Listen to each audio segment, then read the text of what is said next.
Hi hello అండి. ఇక్కడ మనం తెలంగాణ స్టైల్లో పచ్చి పులుసు ఏ విధంగా తయారు చేసుకుందాం చూడండి. చింతపండు మనం పులుపు తగినంత తీసుకొని దాంట్లో వాటర్ వేసి ఒక 10-15 నిమిషాలు నానబెట్టాలండి.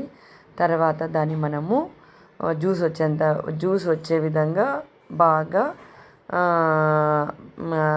పిసకాలి దాన్ని. తర్వాత జ్యూస్ వచ్చిన తర్వాత చింతపండుని తీసి పక్కన పెట్టేసేయాలి. తర్వాత ఇక్కడ మనం చింతపండు రసం వచ్చిన తర్వాత దాంట్లో కొంచెం వాటర్ వేసుకొని పచ్చిపులుసు తగినంత వాటర్ తీసుకోవాలండి. ఇక్కడ మనం ఉల్లిగడ్డలు చిన్న చిన్న ముక్కలుగా తరిగేసి వేయాలి. కారం తగినంత, ఉప్పు తగినంత వేసుకున్నాం.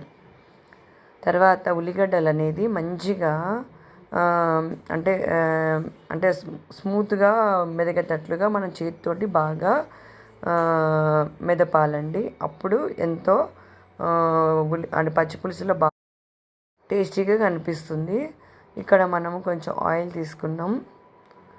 తగినంత ఆయిల్ తీసుకొని దాంట్లో ఆవాలు, జీలకర్ర, మినపప్పు, పసుపు, కరివేపాకు, ఎండుమిరపకాయలు ఇవి తీసుకొని పచ్చిపులుసు పోపు వేసుకుంటే చాలా చాలా టేస్టీగా ఉంటుంది.